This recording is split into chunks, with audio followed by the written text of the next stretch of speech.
who are technologically challenged like us. Like us, yes. So, good evening, everyone. Take 2 of Legacy BookBar's Chat and Sip.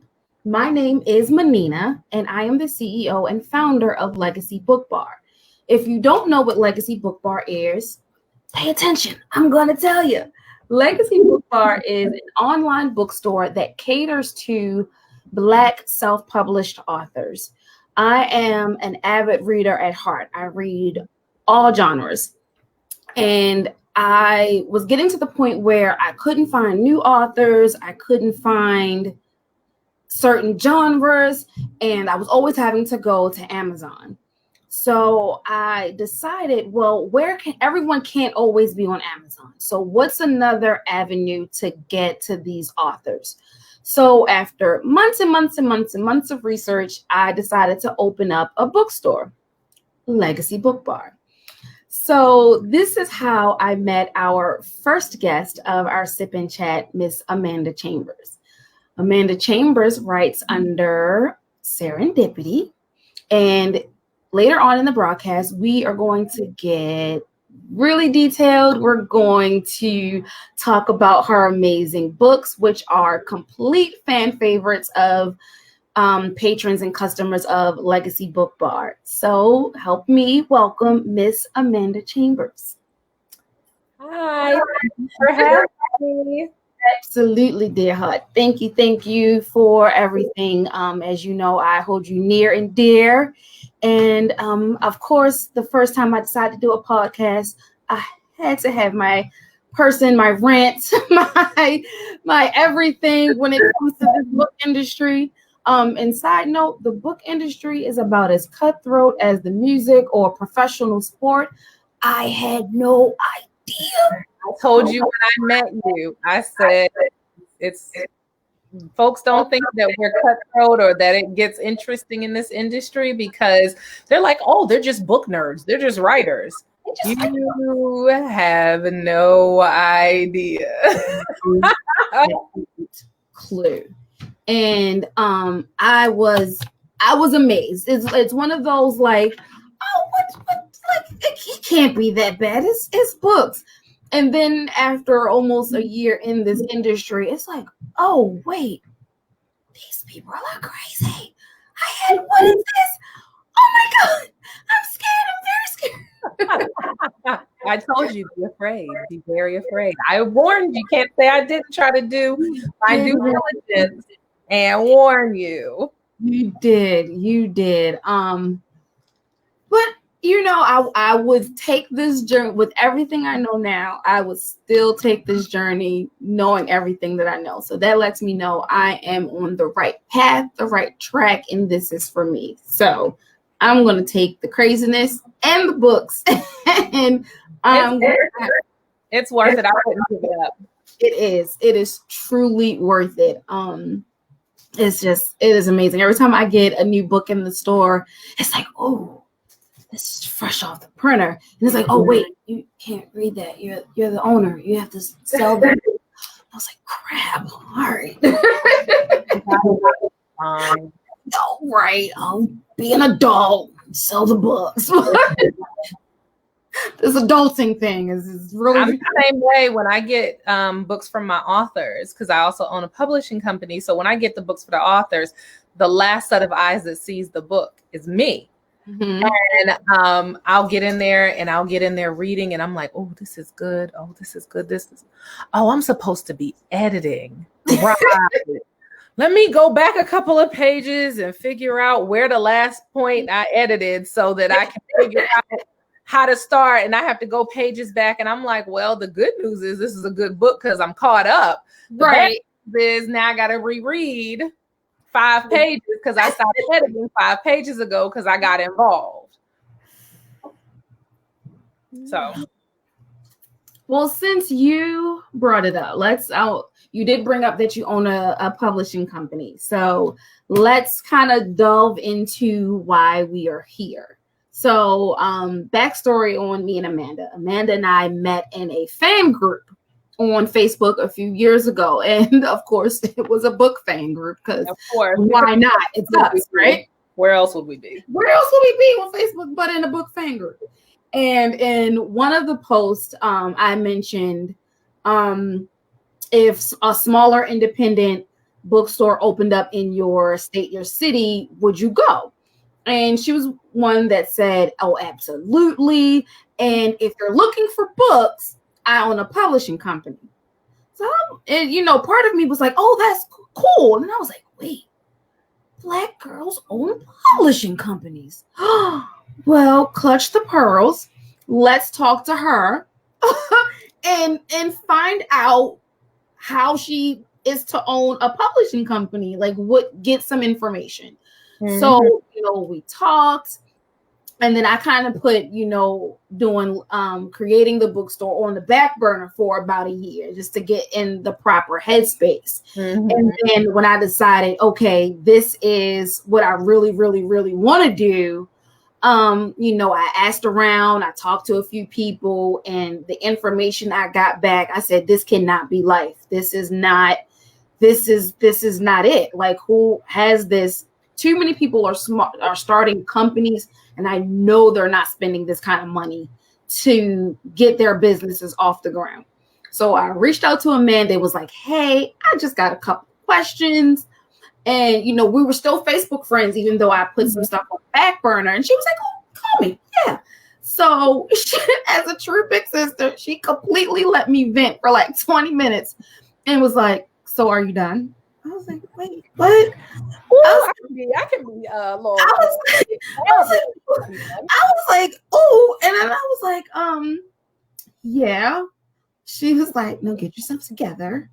And she's like, because let me tell you what I can do for you. And she was like, so I teach social media and marketing. I have a publishing company, so getting books is never a problem.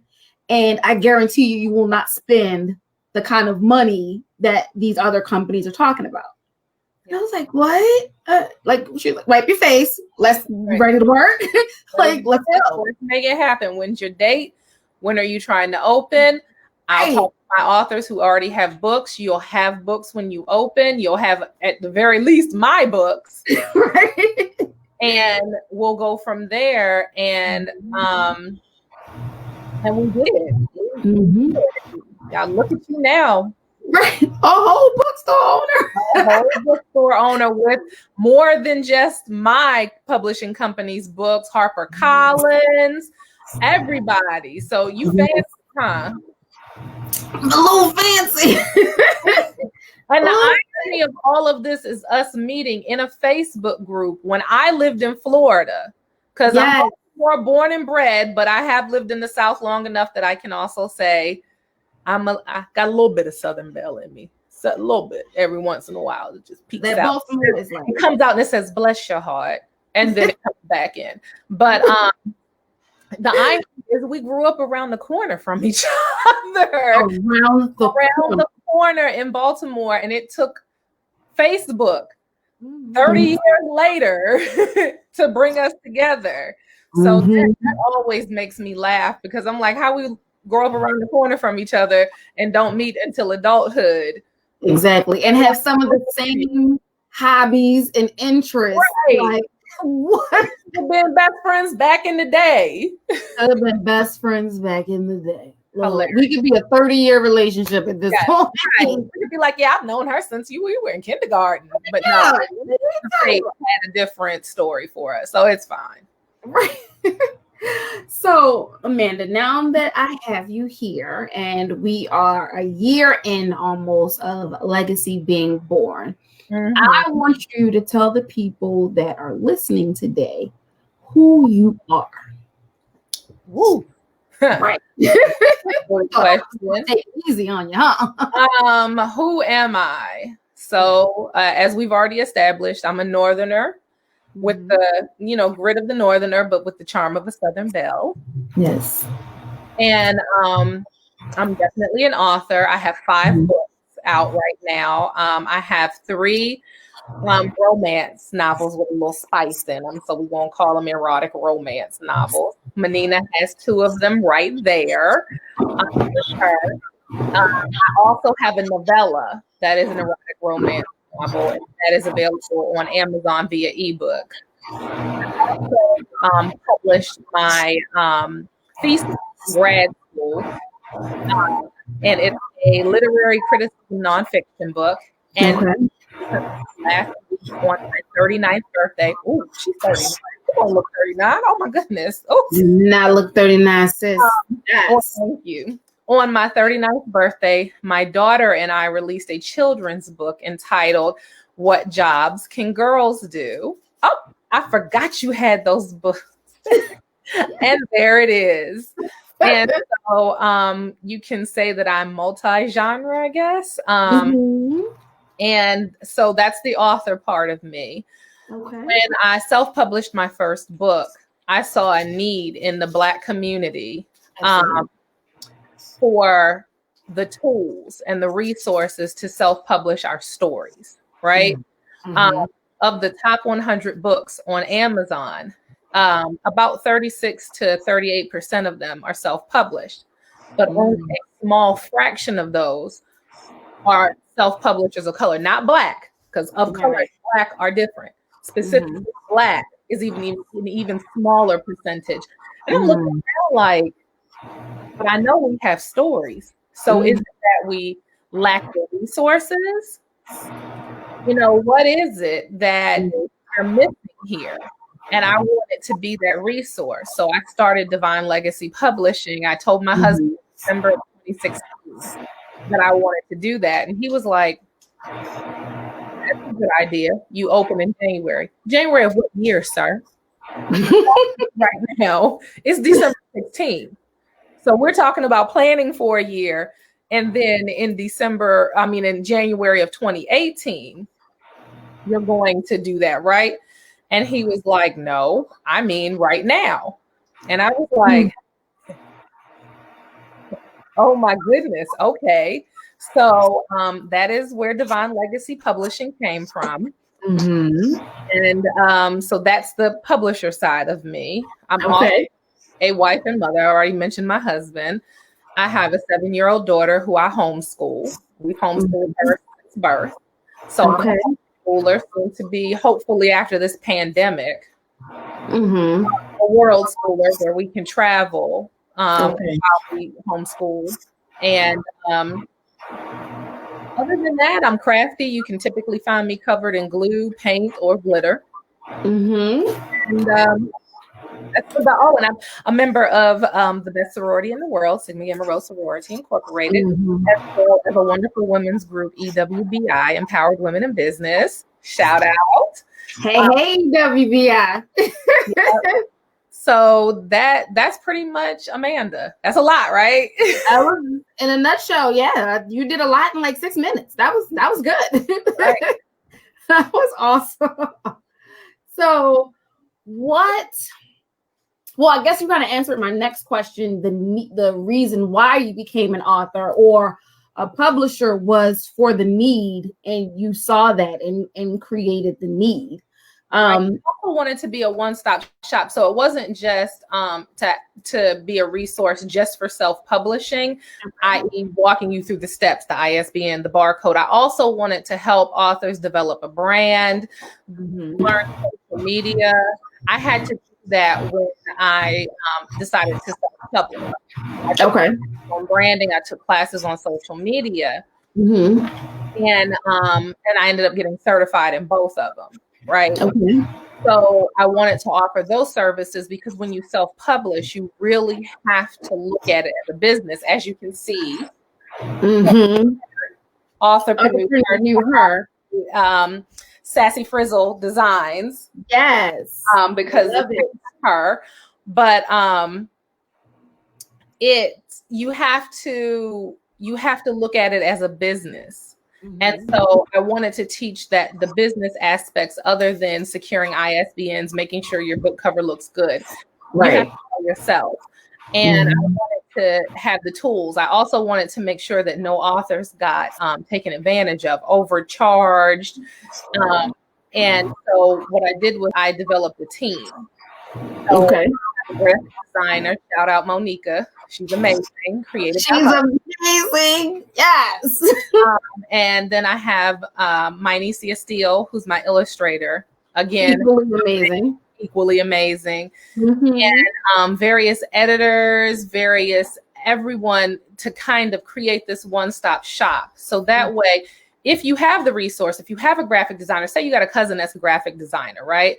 Obviously, you're going to go with family. So it's not required that you use resources, but they're there for those who need them. And that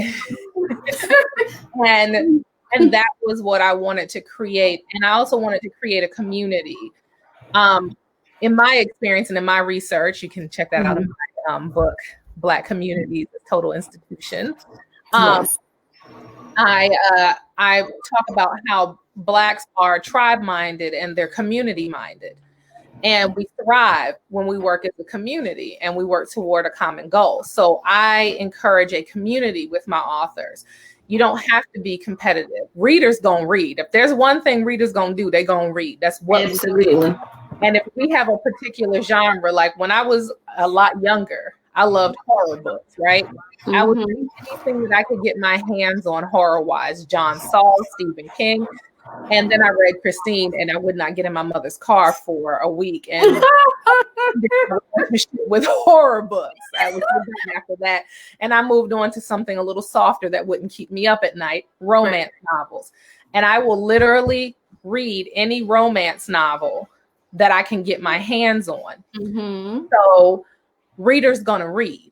Absolutely. So what I wanted to do was have all of my romance novelists, y'all let people know when other people's books come out.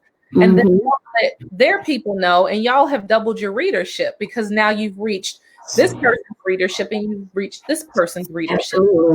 Because readers gonna read. It's not a competition. You have a book come out in January, they have a book come out in March. They've already read your book in January. Exactly. In March, so next time when your next book comes out next January, you're reaching their readership. They're gonna say, "Come read," those books. Exactly. My goal was to create that community, and I think that a lot of my authors, we have a couple of authors that are collaborating, writing, entwining their characters into a book, so they mention each other's characters and all of that. And just that community and that safe space where you're not going to get taken advantage of, that you're not going to be charged astronomical rates. You have contact. It's not like some of these websites where you don't have any contact with the person you're working with except for via a chat box or an email or something like that. My authors call and text all the time. All the time. and they have access to the graphic designer, the illustrator. We have calls and all of that. So I just wanted to create that community. So it wasn't just, to make sure that there was self-publishing tools. I wanted to create a community.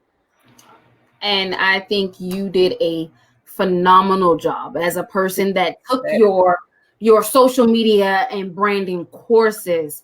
I must say the availability that I received from your team with, hey, I tried not to be that one that was calling every day or texting every day.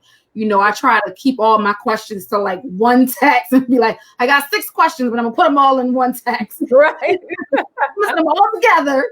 I'm not gonna do them like one a day. I'm not gonna do that. But I must say, being able to talk to everybody was really, really great. And I like the fact that in the middle of taking the class, I was like, wait, pause.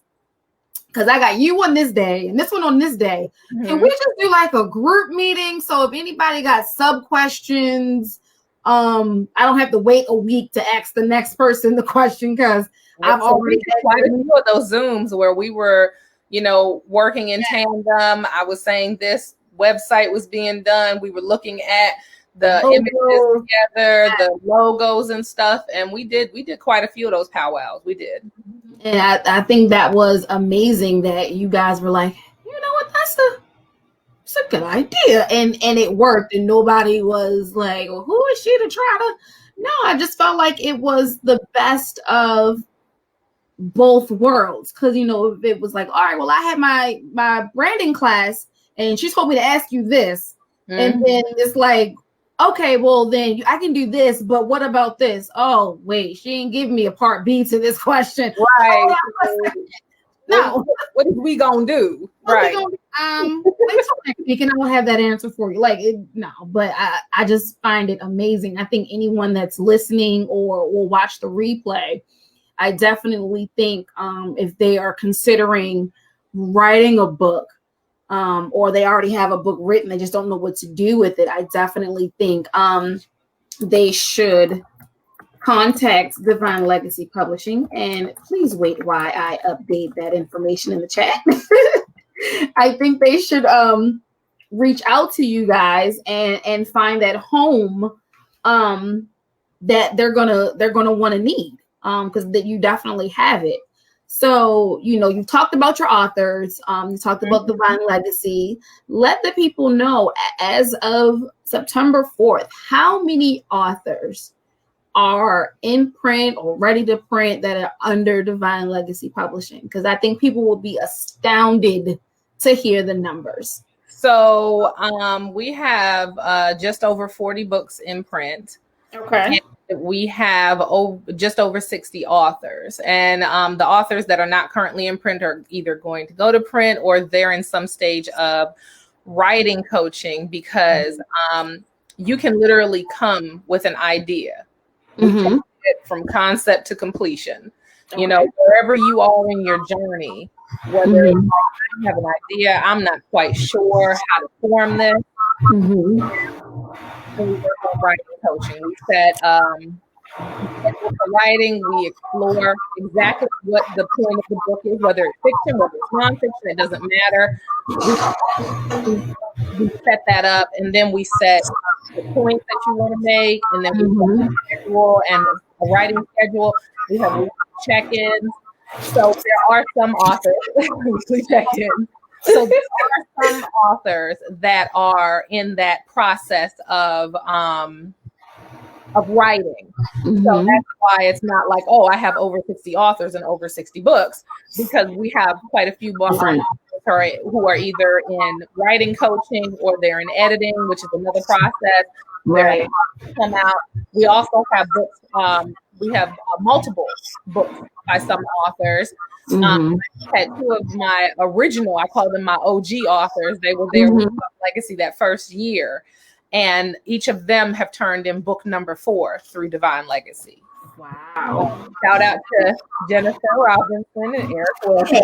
Hey guys, Divine Legacy peeps. What's going on? I gotta give a special shout out to Eric, because, and he might not know this, but Eric was actually the reason why I started working with male authors, because originally Divine Legacy was all women. That was all everybody I had worked with and done editing for was a woman. So I figured that was my niche. That was my subcategory under black women, because that's who I worked with. It wasn't on purpose, like excluding males. It was just that's what fell in the bucket. Came in. So I was like, okay, so I guess that's my target audience. We're just gonna do Black women. And it came to me for editing, because at the time I also had an editing company, the Editing Chambers, and I've since merged them both together for obvious reasons. But I was doing some editing for him, and then he was like, didn't you tell me that you own a publishing company? And I was like, yeah. And he was like, yeah, I went to the website and it's nothing but women on your logo. Is that a thing? And I was like, ooh, that is a thing. Do you not want that to be a thing? Do you want to be? He was like, I would like to be part of the company if you take men. Are you going to take men? And I was like, now. And actually, why I took off the month of December of 2017, rebranded, completely rebranded the company, created a new logo that had a tree growing out of a book, which I think that all wisdom comes from books, recorded knowledge, and all of that, with 2 people leaned up against the tree reading a book. And one is clearly a woman. Right. One is clearly a male. And I rebranded because he was right. So shout out to Eric, because now there are a lot of male authors. with Fine Legacy Publishing, but Eric is the OG male author. He's the original. Thank you. Well, I see we have a lot of comments so far tonight, which is really good. Thank you everyone for tuning in tonight. I have Amber R. Ashley that said, "Hey Amanda." I have my president of my fan club, my mom, said, "Hi Manina, hi Amanda," and she also said her books are awesome. So I get my reading from my mom, my dad, my grandmother. I don't know what it's like to not have a book because that's all I know. So when I decided on this journey, of course it was bookstores. Are you sure? And then the more I got into it, they have become like number one fan and number one supporters. And my mom has read all 3 books of Serendipity. That should tell you something. And sometimes I blush a little because that's a mama, When my mom read my first book, she called me up and she was like, "I finished your book." And I said, "What are you doing?" Wait, that was just an autographed copy for you to have a copy of my book. That wasn't for you to actually read. Well, why'd you give me a book? Because I also get my reading from my mother. Right. And so she was like, "Why would you give me a book that you didn't intend for me to read?" "Because I told you what I write, lady. You weren't supposed to read that. You were supposed to put that up on your mantle and be proud of me for doing this, not to read it." And she was like, "But it was good. Let me talk to you about this scene." We're not going to talk about anything. You and I are talking about this book because I knew my mother and I knew what type of scene she wanted to discuss. We're not doing that, ma'am. I'm gonna call your mama so we can talk about it. Yeah, you call her. And you tell your mama call her too. But we're not doing that, madam. I will talk to you later. It's super funny because my mom actually, I think we were talking about the book and she put in all caps, ! Spicy. So yeah. Rashida Jackson, who is a DLP author, who is also one of the newest authors to sign with Legacy BookBar, and her book is also in the store. She said, "Hey, Amanda." I have Anitra Canty Lewis that said, "Yo." That's my sister, my older sister, Anitra. My elder sister. Did you just throw that palm tree? Okay. I did. Understood. Somebody named Paul said, "Yeah." So I figured that one's for you. Husband and my brother-in-law. Hi, Paul. Family. I love it. Family support. Amber R. Ashley gave, looks like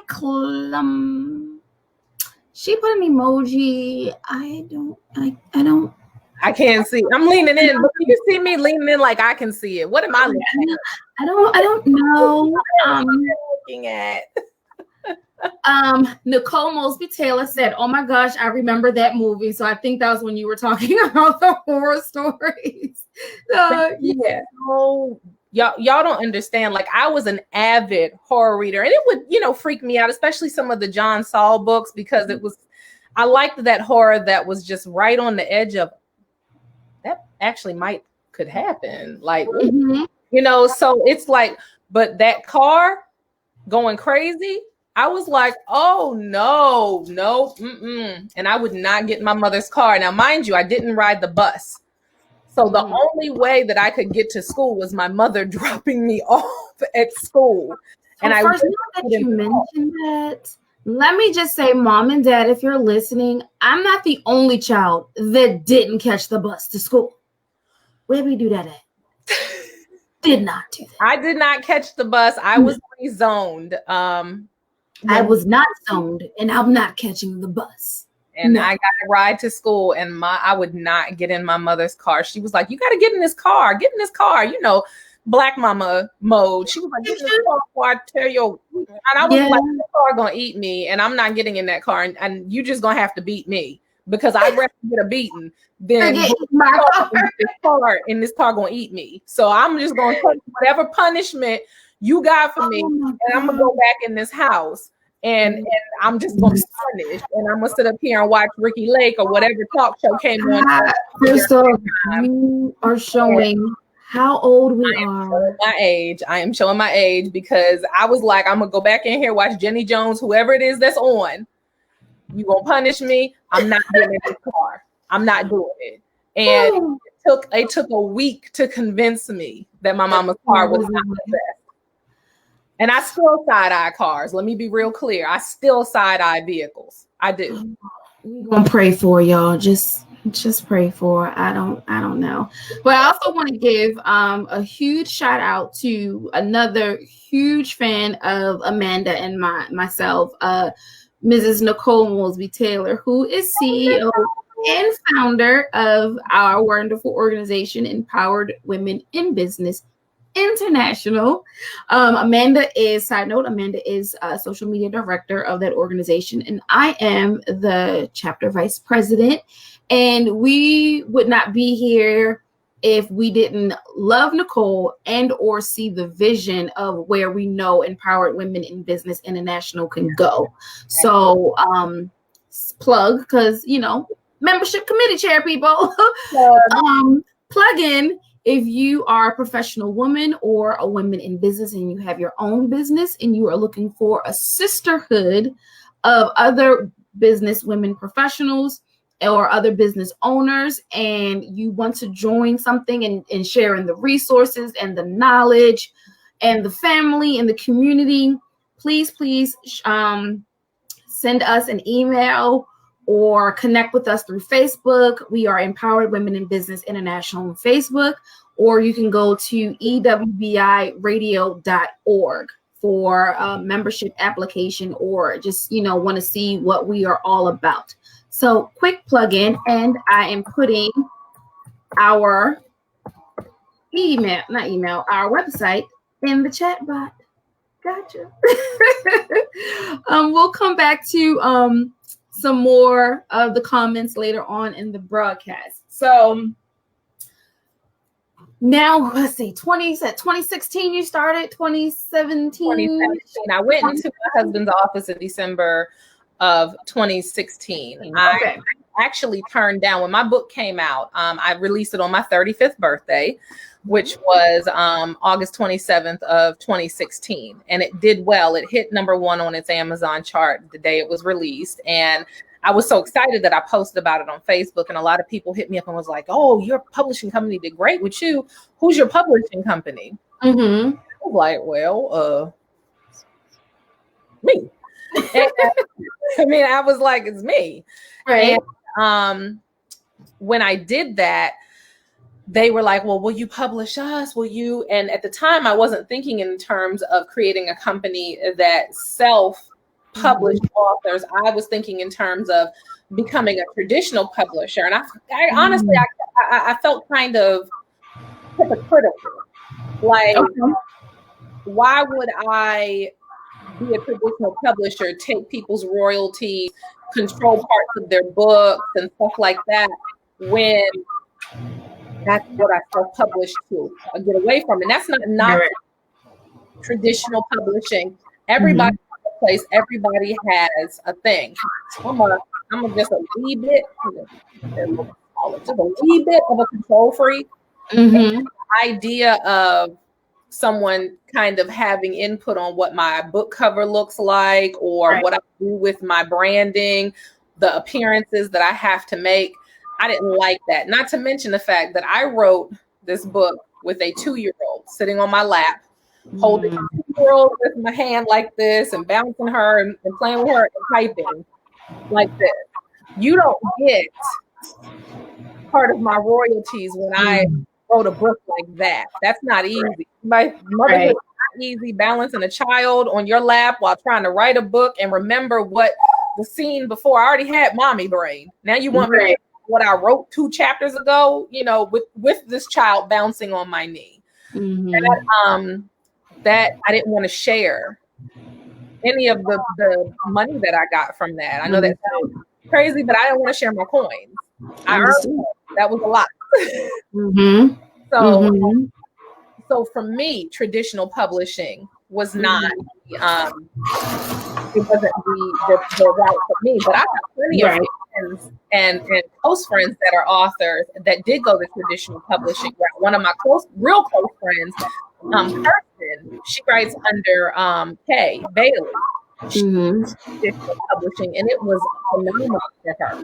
She has a huge fan base. She's written over, got to be close to nearly 40 books, if it isn't 40 books. Wow. So she, so with her, that was a phenomenal step for her. Right. It just wasn't right for me because, I'm still that hard-headed little girl from Baltimore that you tell no, and you're like, oh, no. That's adorable. You meant no?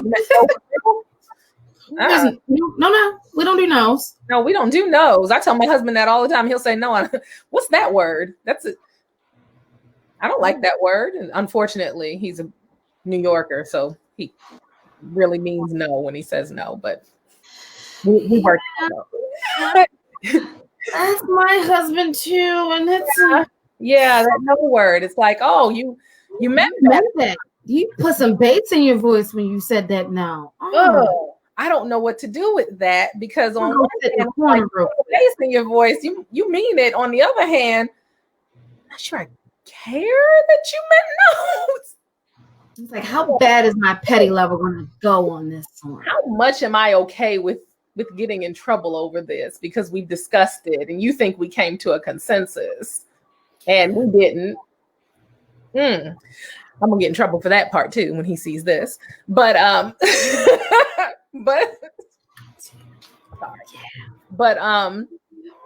so that was my conundrum. Was people were asking me to be a traditional publisher, and I was like, I don't want to be that hypocrite that self-published myself and kept all my royalties in my control. Right.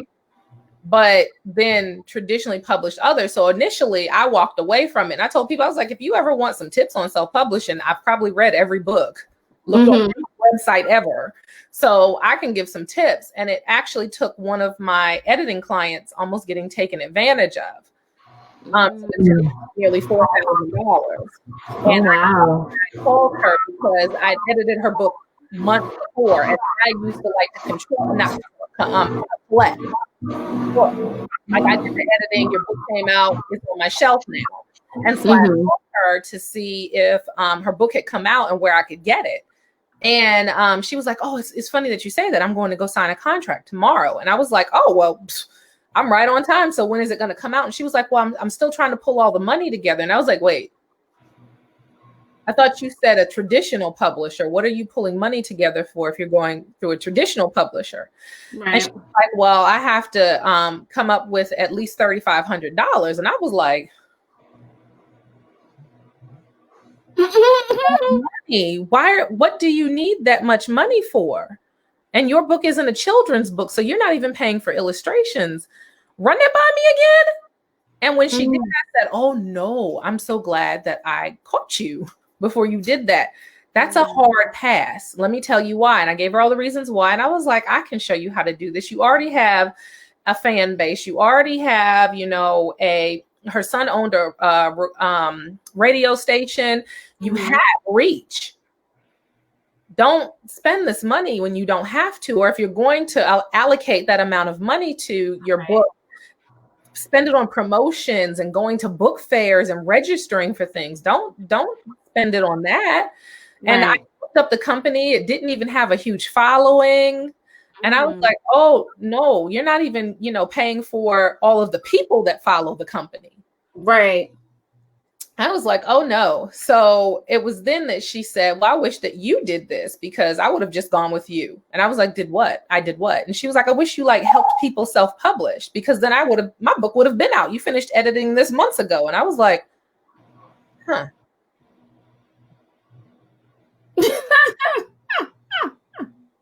Okay. And that is when I went into my husband's office. I peeked my head in and I said, hey, babe, how you doing? And he was like, oh, no. What do you want? And I figured out what I want to do with Divine Legacy Publishing. And he was like, obviously, put more books out. You did very well with the first one. Come on, obviously. And I was like, right. But also, I think that I want to be a self-publishing umbrella for authors who want to self-publish, to get them ready for their books, teach them how to do it. And he was like, and that's when he said, I like that you open on January 1st. And I was like, what?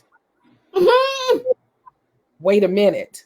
Obviously, he got what he wanted because I opened on January 1st of that year. And so we do listen sometimes. Right. We do listen every once in a while. Can't let them get used to that. Can't let them get used to that. Then look at where we are today. Yes.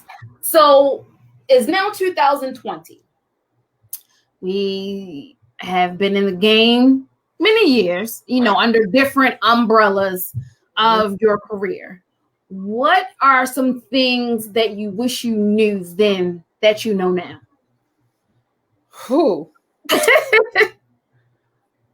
Author-wise, I wish that I had paced myself better with figuring out when I want my books to come out.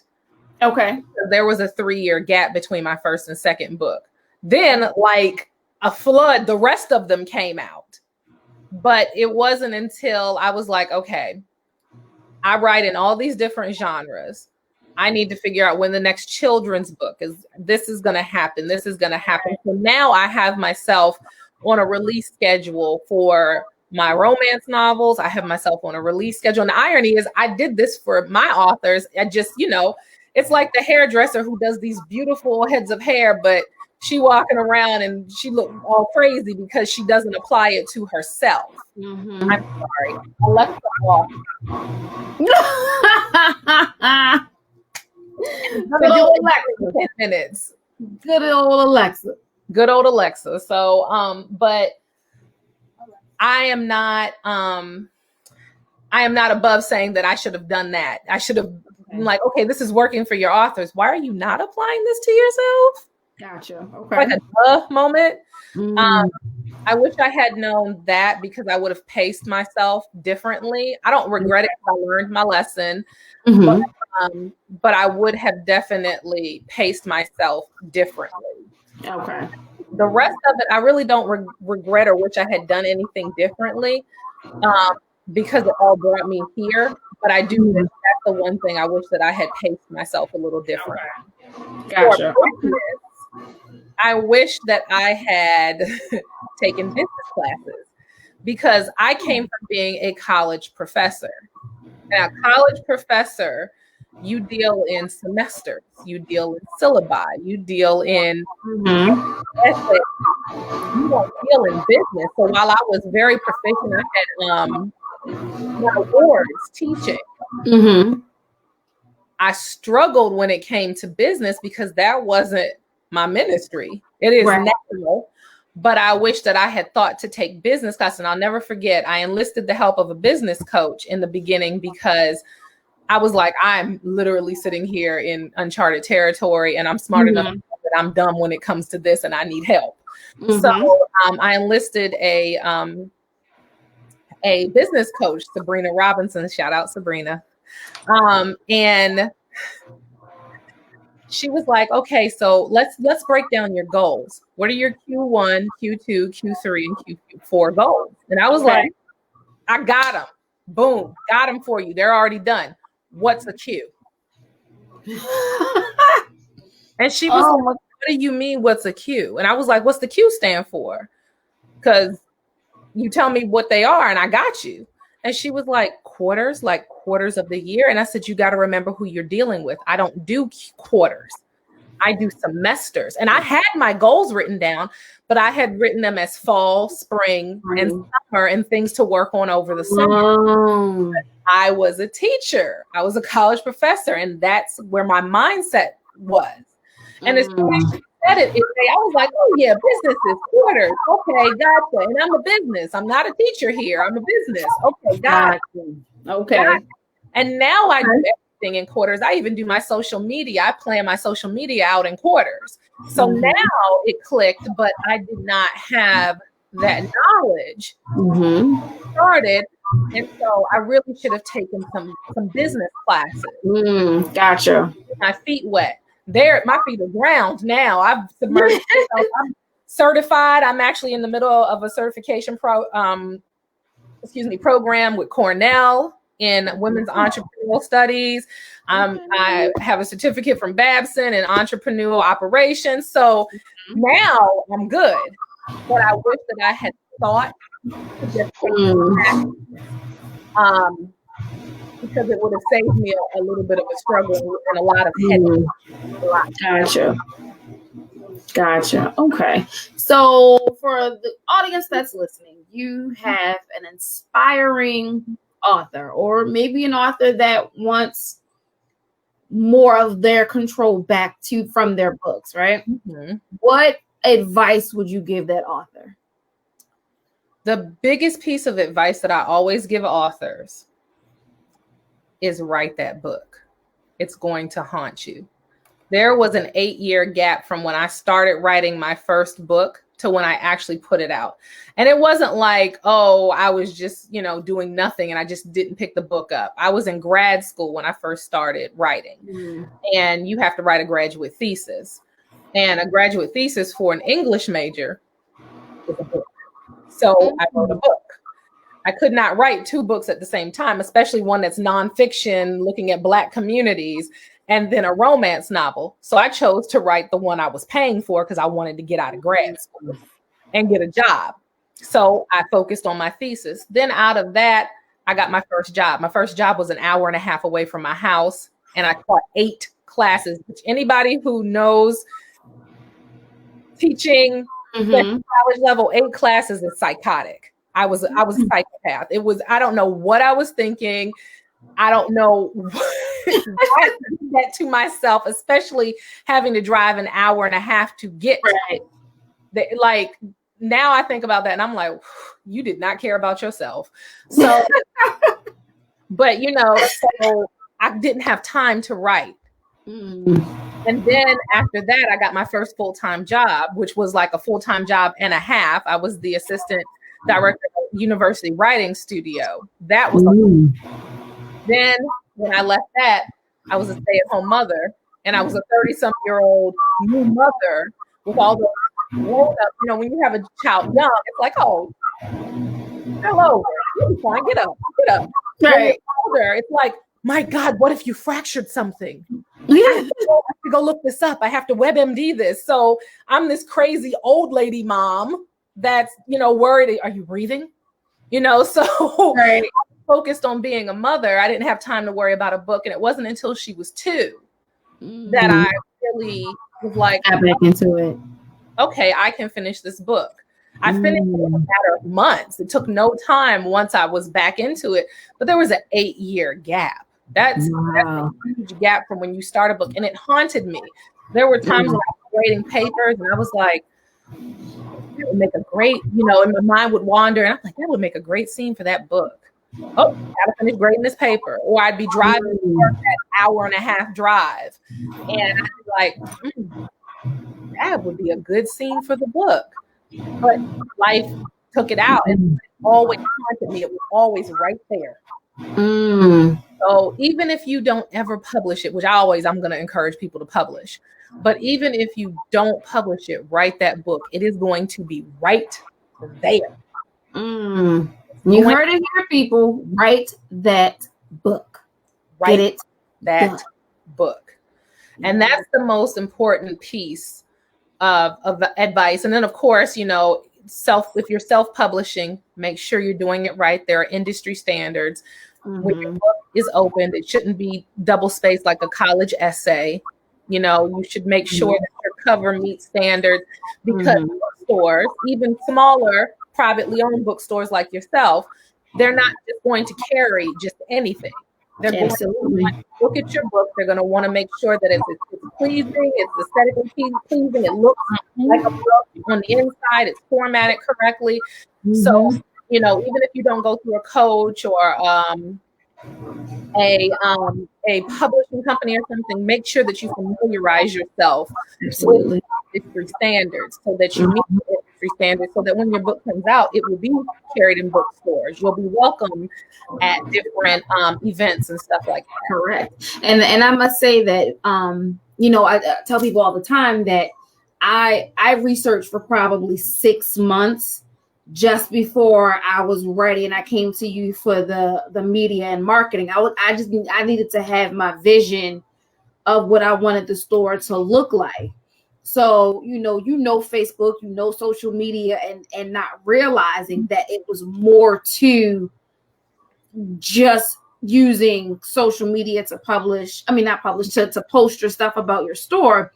Yep. And, as a reader, I did not know before I took your class, or classes, I should say, the industry standards on, it should be in this font. It should be these sizes, page count typically comes, if it's this page count, it should be this price or in this price range. And if it's more than that, it should be this.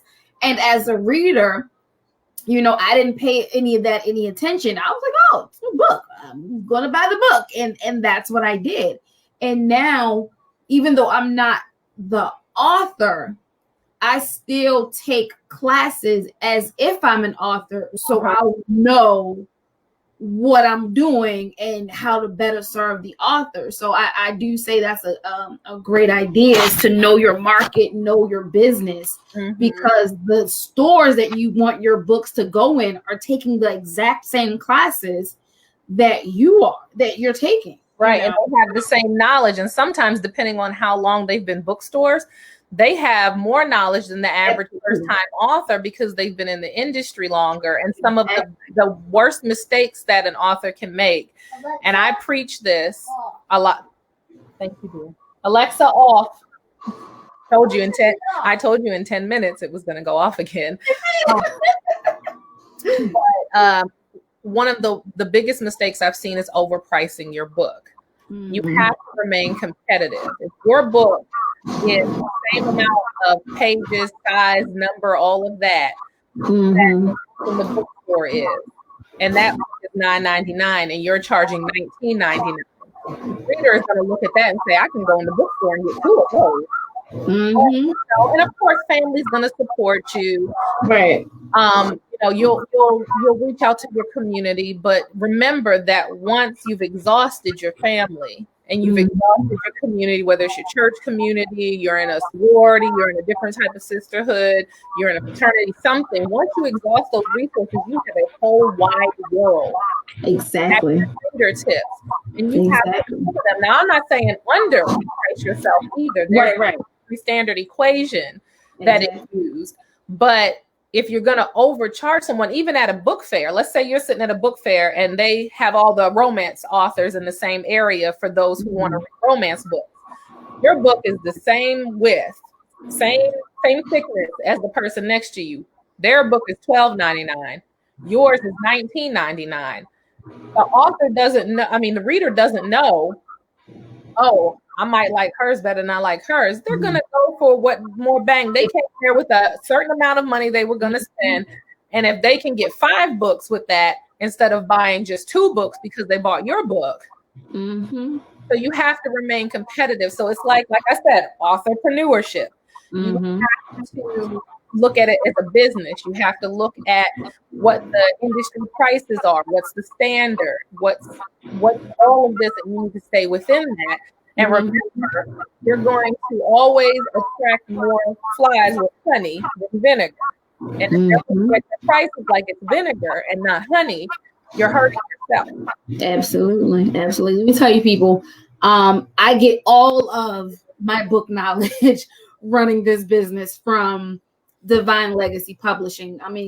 She's been in this game as an author, as an entrepreneur, traditional published, self-publishing. So she knows her stuff. So what better way, if you're going to be in this industry, is to get with someone that is going to treat you like family, that's not going to steer you wrong, and is going to want to make sure that your book succeeds as well as their own. So I definitely say, if you share this broadcast with someone that you know is an author, please send them to divinelegacypublishing.com, because that is where you're going to want your books. Okay. And then after that, you get to come to Legacy Book Bar. So, 2 for, why not? Right?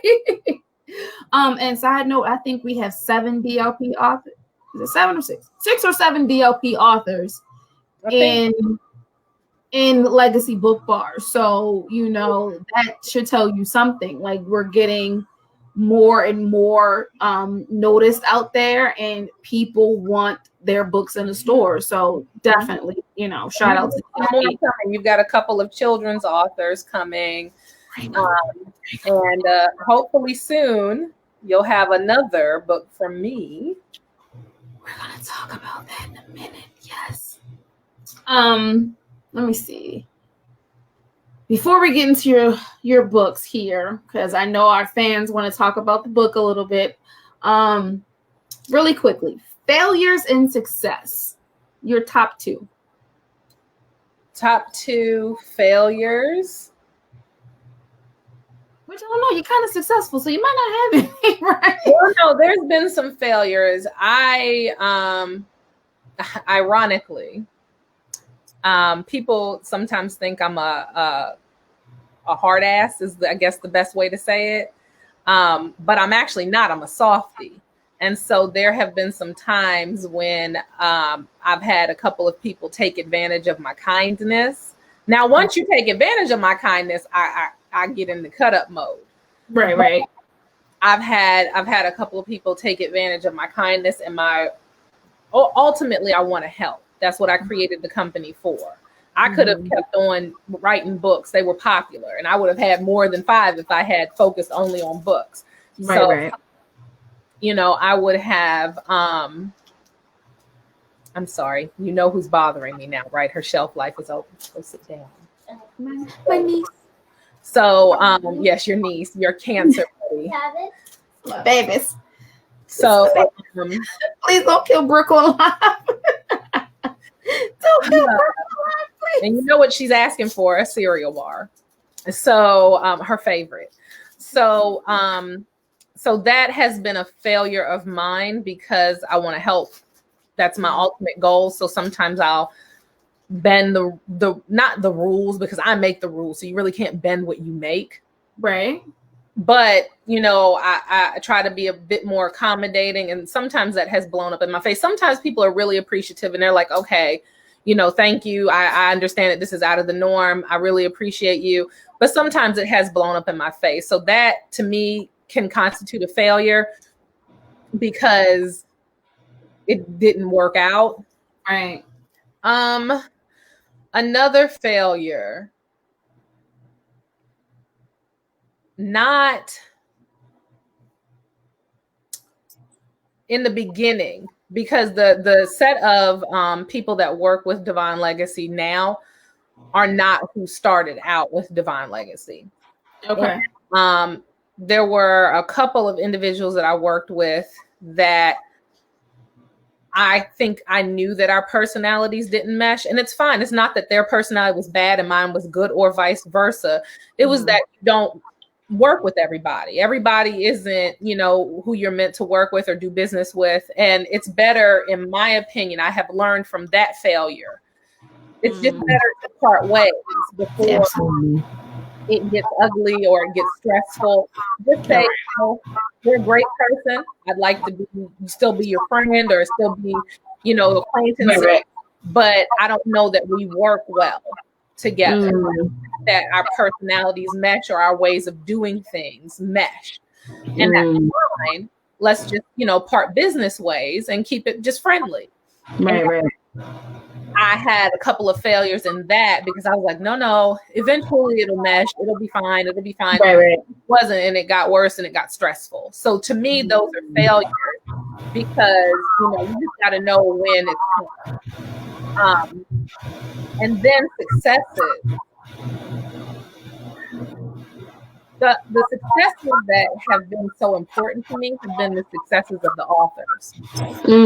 When they come back and they're like, for example, I'm probably going to completely butcher the name of the society, but there's one author, Simone Miller. Her book got picked up for the Philadelphia Art Society. I know where you're going. Yeah. And her book is now archived in there because the book that she wrote was the life and legacy of Leah Green. That's what you can find at Legacy Book Bar as well. Yes. And it chronicles a woman's life. She was born 1923 and she's still alive today, but it chronicles her life up until the book was printed, which was last year. And so the Historical Society archive that picked that up is in their archives. And when she told me that, I was just so proud. I know. Wow, like you did that. You know, and I must say that book was amazing. We had that for our book club, and I must say that my grandmother passed about 5 years ago, but it so made me think of her, and just, you know, you're reading about Leah Green and you're like, I wonder if my grandmother, and then it made me remember some of the stories that she told. When I tell you, I was so inspired by Leah Green. I was super proud just as a reader, not even as an owner, when she posted about it being archived. And I said, oh, that is a story that needed to be told for the next generation to read and hear about. It was amazing. I'm so proud of her. And it's just amazing when you see someone who came with an idea, because Simone went from writing coaching to editing to self-publishing coaching to branding and social media. She got the gambit, and to see it pay off. And she was hype about that, obviously for good reason. Yeah, should be, right. She was really hype about it. And I was like, this is amazing. And so it's like when they have successes, you know, it's a really proud, successful moment for me because I helped them get there. And, you know, it just really, it hits you like, oh, you know, I helped with that. I assisted. I remember, you know, this time or that time, and it brought us here. So, and there's been others who have had successes. We've had authors who break the top 5 on Amazon. We have all of that. And I just get really, really, really excited. And I'm such a nerd. I get hyped when the book comes out. I'm like, oh, new release. Right. You know, so I'm a nerd. That's actually one of my husband's nicknames for me. We are what we are. It's okay. We are what we are. But, you know, so their successes make me excited, because they're really, you know, writing a book, releasing a book, having a successful book. That's a dream. So I'm literally getting to watch people's dreams come true. And that's really like a success for me. That's a huge success for me. That is amazing. I love it, because I know for me now, granted, I'm not an author. That is not my lane. I'm not even attempting to drive in that lane. But I know for me, taking your classes to get my business off the ground, you know, I write everything down. So I remember our very first class. And it's been a year, and I'm still taking the classes. I'm still taking them. Every Thursday at 8. Everybody know, don't call me Thursday at 8 o'clock. I'm in class, people. I take this seriously, right? And I write everything down, and it's like, you know, I think yesterday we had a meeting, and I was like in my little notebook, and I was like, no, September 3rd, 2020, talk with Amanda. And I had the things I wanted to talk about, and I was like, and answer to my question. Yep. And then I went back to, so after a year and a half of working with you and getting Legacy to where it is, I'm on my second notebook, right? So I'm on my second notebook, exactly. And I went back, and I was like, oh my gosh, it's unfathomable to see how far I've actually come with, you know, I just want to open a bookstore. And it's like, we are so far past. We are doing a whole podcast now. We are whole podcast, which was something else that you wrote down in your notebook that you wanted to do. I was like, okay, now what's the first step? Come on, let's do this. Right. I was like, why is she so aggressive? But then I was like, well, that's my aggressive twin. Yeah, that's the Baltimore side. That's the Baltimore side. All right, you want to do this? Bet. Let's get it done. Let's do this. Right. It's like, okay, well, we're gonna start, and and I must say, every time I see on your Facebook pages when you're shouting out the authors or they tag DLP, they got a new book. I was like, I'm gonna get that one. Like, even for your novella, I was like, I'm a reader first. It was like, I'm a reader first, and then I'm a bookstore owner. And then I was like, wait, I can't find it. Where do I go? Like, I was in panic mode. Like, what? It did drop today, right? Where did it go? Like, what? I don't understand. And he was like, no, just go here. And I was like, oh. Yep. I got that text message. I can't find your book. It did come out today, right? And I was like, oh, I know what kind of panic mode she's in. Here's the book. There you go. Link in the chat. There you go. There you go. I was like, okay, I'll call you back. And then it was like the next day. So what did you? I was like, oh, girl, I'm finished. He was like, wait, no, wait. I was like, no, let me tell you what happened, right? And everyone, if you don't know me as a reader, literally a 300-page book, 24 hours. If it's a good book, I can read in about 24-hour period, right? Yep. So I didn't go to sleep when her book came out. I was like, oh, I'm going to finish this before I go to sleep. So when she was like, it's no way you read that book. And I was like, let me tell you real quick what happened in the story. And almost verbatim, without not even having the book in my hand, I could tell her what happened in the story. You was and did quoting scenes. I was like, oh, okay. So you did. You little freaking smart. I was like, I know, right? It's great. So I was like, so when's the next one coming out? He was like, sis, this one just dropped. Came out yesterday. I was like, all right, I'm gonna read it again then, since you don't have another book ready. I'm gonna just go read it. I'm gonna read Embers Flame. I'm gonna just read that again since you don't have another one. Yes, and you're not the only one. I get messages every once in a while. I got a message a couple of weeks ago that said, so you got any new books? And I was like, oh, okay. Good afternoon to you as well. Where's the book? Coming soon. And then I had another reader that saw a previous interview that I had done where I said that I had outlines for over 40 books, because I have outlines for over 40 books. Mm-hmm. I don't have 40 books done. And so she was like, with all these outlines you have, could you just really quick write one of those out into a book? Go ahead, do it. And I was like, not quite how that works. I do definitely appreciate the fact that you're looking for the book, because that lets me know that, readers like my books, which is a great feeling. Mm-hmm. I am working on it. I promise it's coming. Then I had another reader that sent me the picture of Dave Chappelle as the crackhead. Yeah. And it's like, got any of them books? And I'm like, oh, okay. I'm Whoopi Goldberg from Color Purple. Like, so where's my book? Where's my book? So where's my book? As we're talking about books, it's good though. I'm happy that there are people looking for it. It's a feeling. Your books are fabulous. So since we're gonna go ahead and segue that into, let's talk about the book. Why don't we? Yes, so that's book 1, Embers Flame, and the main characters in that book are Ember and Cole. And yes, that I did purposefully name them Ember and Cole, as in coal and embers from a flame. Get it? Flame. Play on words.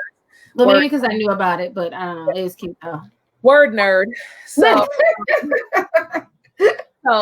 it follows their love story. There's some suspense in there. I didn't want it to just be a run-of-the-mill romance novel. I wanted it.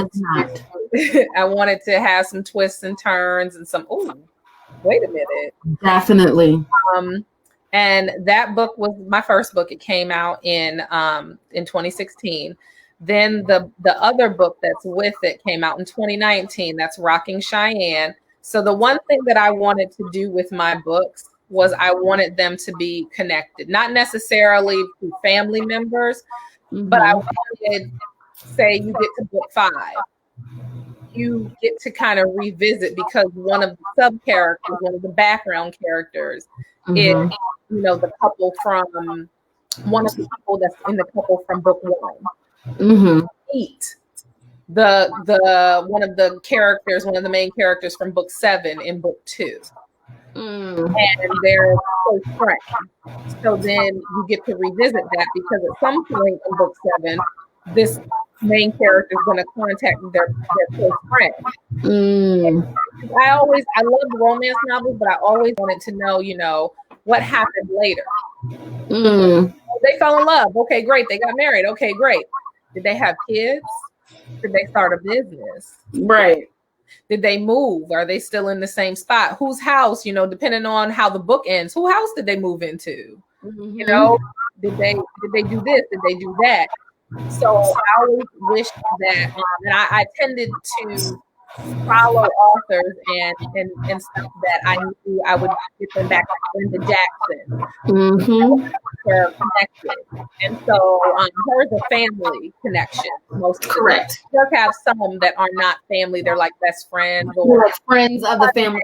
Right, friends of the family. But you always can revisit. And she's been at it so long that now the children have children. Right. And the kids that were running around in her early books are now adults having their own stories and their own romance novels. And one day I want to get to that, where my books have been around so long that the children that you met in these earlier books are now adults having their own romances and stuff like that. I love it. But I also wanted it to be friends. So the second book, Rocking Cheyenne, is the brother of Cole and the best friend of Ember. And they have their own story. And again, twists and turns. That one had even more twists and turns than the I was not prepared. The first one. And when I was ready after the first one, and I was like, oh, okay, sis, I see you can write. Okay, girl, you right. Bet. I got to Rocking Cheyenne. I said, what did she? Oh, okay. All right, sis, I see you. Okay. Wasn't prepared. And I was really happy with how that book turned out, because at first I was like, how am I going to go with this? Like, how am I going to get them into this? But also, what's going to be the quote unquote resolution from that? How is this going to end or, come together? So I was happy with how it came together. So those are the two novels, romance novels. Then I also have a novella. So in the first book, we're introduced to the Soul Escapes cruise line, right? Correct. Which anybody that reads that book wants to go on this cruise line. Let me tell you. And it's a Black-owned cruise line that actually you'll see the owner of that cruise line again in his own book. But so many people liked the book and liked the cruise line part of the book that they wanted more books like that. And I was like, I can't be making a whole bunch of books on a cruise. I'm gonna run out of. And then I thought about it. And I was like, well, I mean, the Love Boat was on for years, so yes. And then I was like, but I don't want all of my novels to be focused on that. So how do I parlay this? And then I thought about it. And I said, I'm going to create a different series, a novella series that follows the week-long cruises. And so they're not chapters, they're days. This is day 1. This is day 2 at sea. This is day 3 in Cozumel, Mexico. This is day 4 and at sea. Now we're in Cancun. And the days instead of having chapters, and it's a novella. And there's the romance to it, of course, and all of that. And so it's a romance, guys. So so that's the two romance series that I have, the main big novels, and then the shorter novellas. Okay. And coming soon, early before it gets warm, 2021, we will have the third.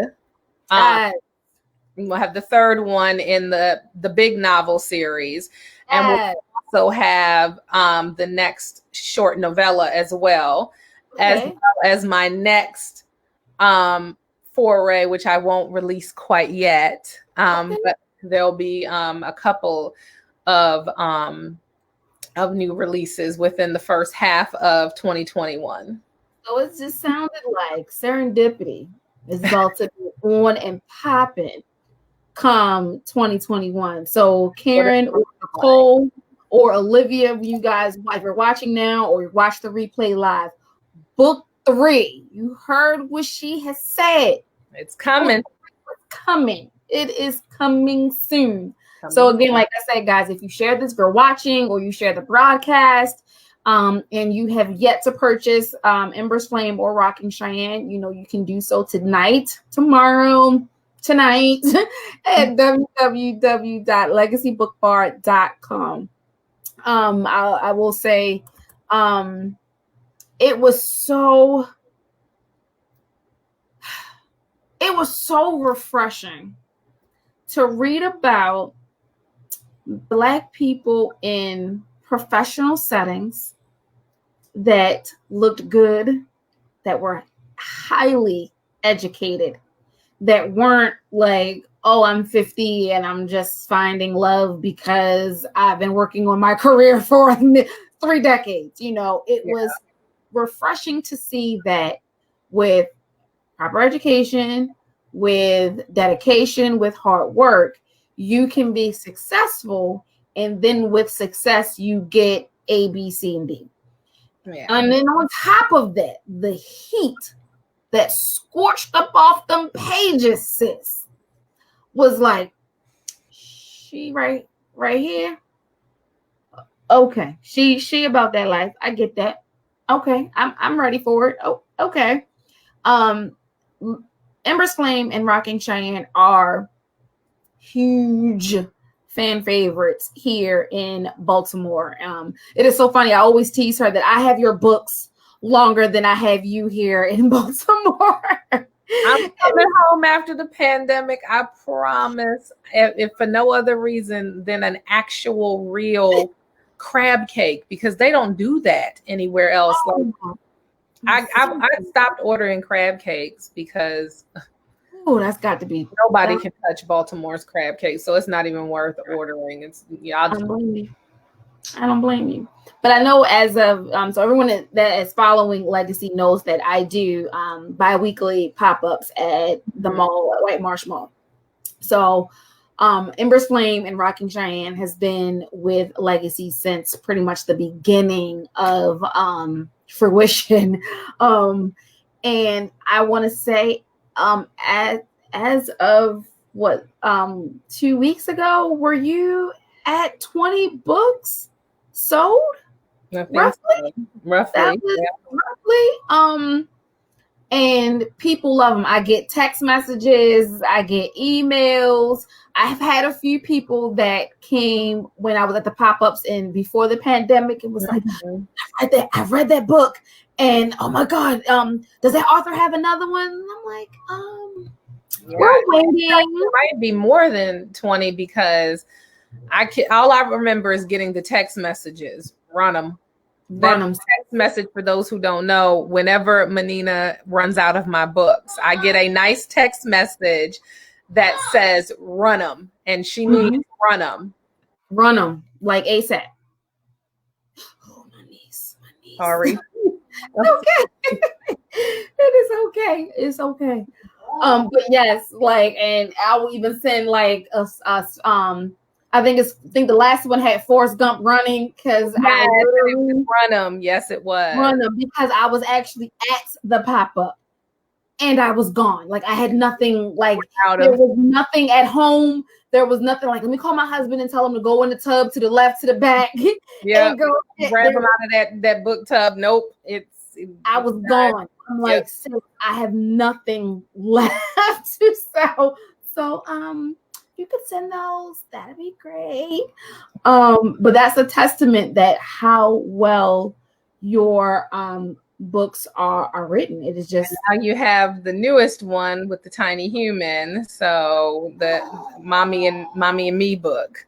So hopefully now you have that one will be another run it as well.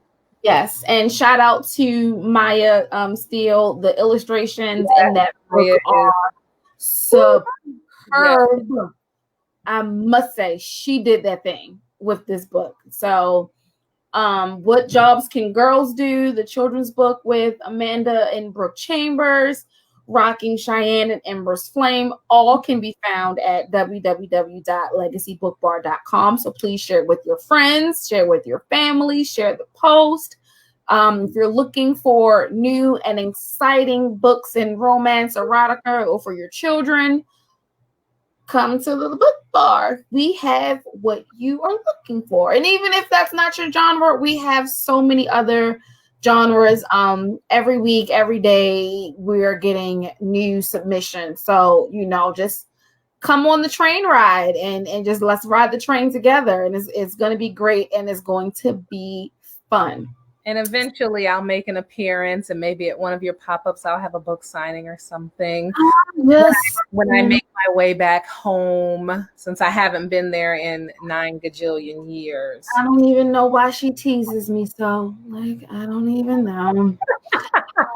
So for authors that are looking, you want to tell them again where they can find you if they know they're going to watch the broadcast later and they want to, oh my gosh, my brother wrote a book, or because I get that question a lot myself.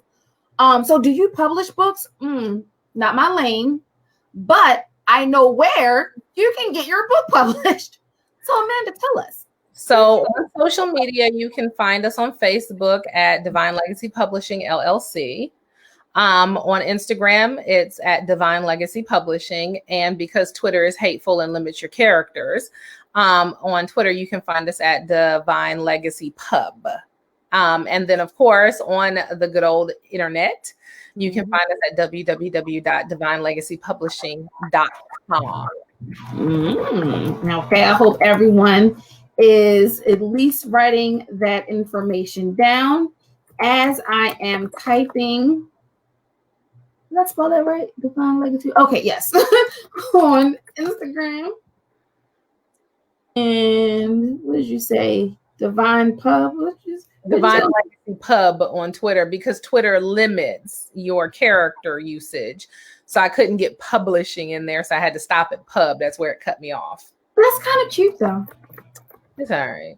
It's better than my author one, because I'm author serendipity on all platforms except for Twitter, where I'm off serendipity, because it just could not give me that O and that R. Just couldn't give it to me. So I'm off serendipity.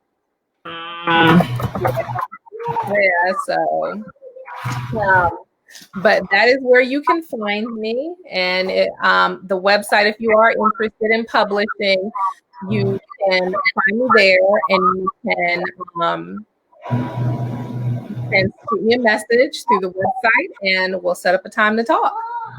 So everyone, as Amanda was telling where you can find her in the replay, I posted all of her social media and her website, so you'll be able to go back and click on links if it pops up, or go to the search engines and you'll be able to find them.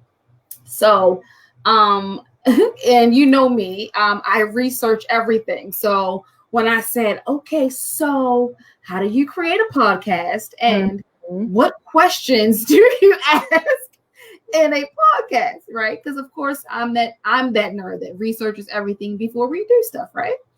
And what everyone always said was, ask your signature. You should have a signature question. And I said, signature question that has a hint of Menina in it. What could it be? So as my first guest on Legacy Book Bar Chat and Sip, your signature question would be, what do you want your legacy to be?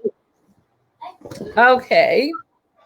I want my legacy. It's kind of 12, well, it's twofold, really. Okay. I want my legacy to be a stamp on the Black community, our words, I'm sorry, can you hold on one second? Brooke, you must be quiet. Stop. You must be quiet. Stop. I'm sorry. Motherhood does not stop for entrepreneurs. You do not clock out when you're a mother. So I want to leave my stamp on the community. I want our voices to be heard. I want our stories out there. I want when we're all gone in 100 years, these books will still be here. I want that to be able to be there for generations and generations. And then on top of that, I do want my legacy for my family. I want to pass on this legacy one day.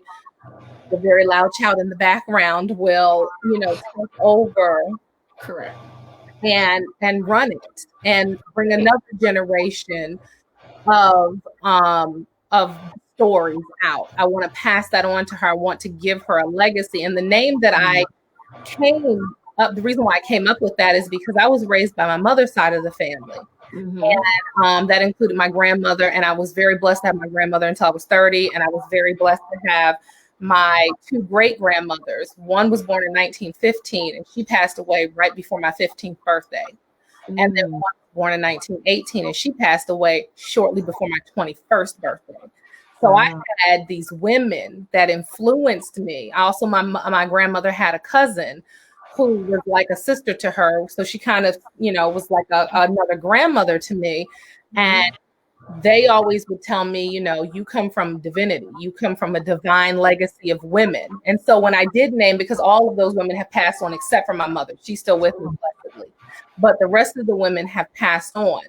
And so when they would tell me that, I believed it. So when I had to name the company, I named it Divine Legacy. And I want to pass that divine legacy on to my daughter. I'm one and done. There are no other children for her, but that is what I want to do. That I commend that, and I swear we were definitely twins in another lifetime. I'm just determined to believe that. And I'm just going to keep that story and I'm just going to keep saying it. So yes, we're twins because we have so much of a similar background and stories. And I'm just in complete awe. We're in the corner from each other. I'm still never going to get over that. I know. I must say as a friend, not even business owner to business owner, as a friend, I am in awe of everything that you have done and that you are set to accomplish, because I know you are not done putting your stamp on this literary world. So no, I've got some more tricks up my sleeve. I'm talking about for the first half of 2021. I've got some things that I'm excited about. So I'm working with phenomenal people. Like I said, created by Mo. Monica, she is one of the most amazing graphic designers I know. She is still Myne.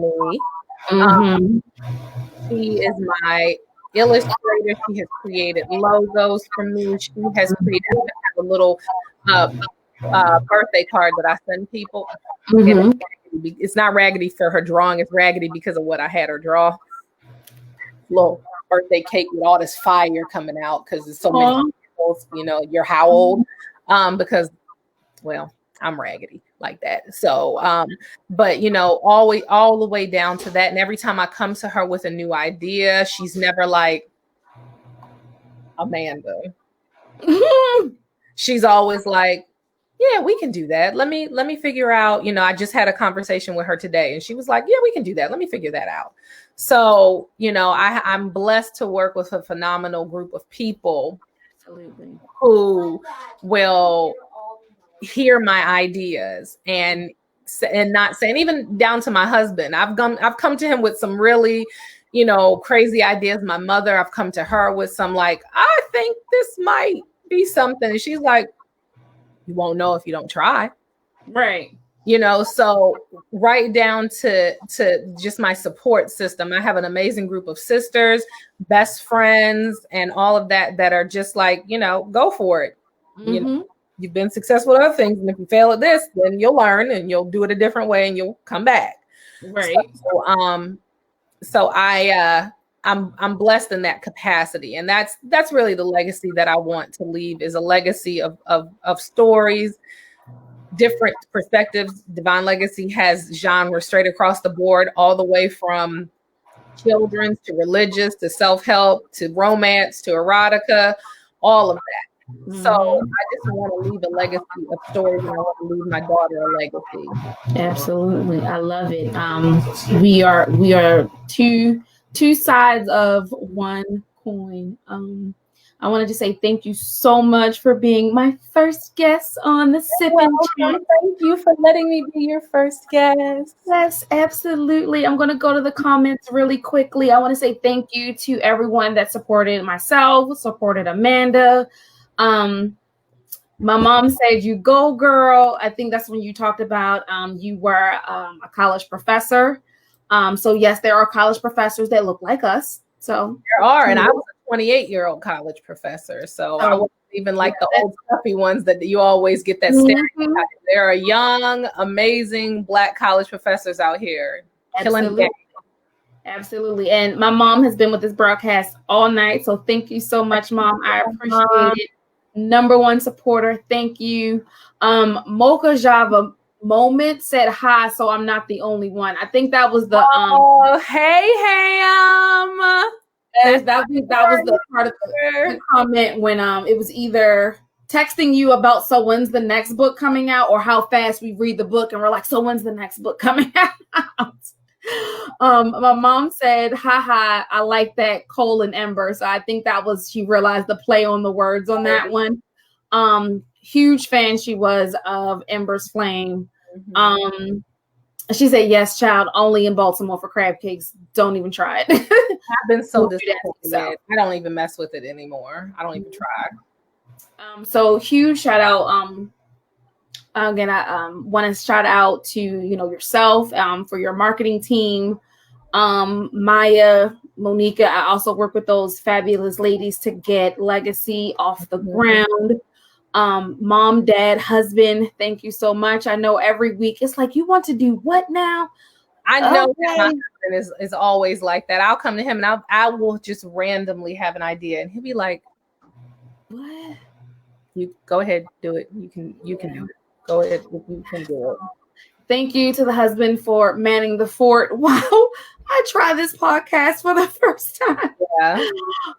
My parents, thank you, for giving me the space to create this, the idea of it, and then the passion for reading. Without that passion, wouldn't be here. Forever friend, Nicole Mosby Taylor, thank you. Shout out to EWBI. Quick shout out to Nakia Harvey, our chapter president for EWBI. I have on a necklace. She sells paparazzi jewelry, and you can find her at Virtual Jewels and Glam by Nakia LLC. Yes, sent me this one as well, and and a matching bracelet and matching earrings that I have. So I have the necklace. I have earrings, not quite matching the necklace, but it's also by Virtual Jewels and Glam. So if you want to know where we got our fabulous jewelry, check us out, or check out Nakia on Facebook. Girl, I know I got you. And any of my fabulous sisters, please go to www.ewbiradio.org. We are a sisterhood of multiple businesses. Mm-hmm. If the world were to collapse, we are Black Wall Street, and we could survive. So we really could. In these COVID streets, if it's a zombie apocalypse and you want a sisterhood so you can survive the zombie apocalypse, come to ewbiradio.org. Join that sisterhood today. Plug. Plug. Thank you so much. Really quickly, for those that follow Legacy BookBar, if you don't know, Concrete King is our book of the month for September. So you can get this. This author, Elena Simone, is actually born and raised in Baltimore. So this is a local book. So if you want to support one of our own, another one of our own, because again, Amanda is also Baltimorean, you can get this book at legacybookbar.com. Please stay tuned. Next Friday, we will be back, and I'll be back with A.A. Lewis, author of the 716 series, Urban Fiction. We will be back here, hopefully with no technical difficulties. Same time, same place, next Friday, 9 p.m. So share, tell all your friends. You can find me at Legacy Book Bar on Facebook, Legacy Book Bar on Instagram, and L Book Bar on Twitter, because you gotta love those characters on Twitter, right? Thanks so much, guys, for tuning in. I will see all of you wonderful people next week. Bye, guys. Thank you, Amanda, so much. Thank you. Bye, everyone. Bye.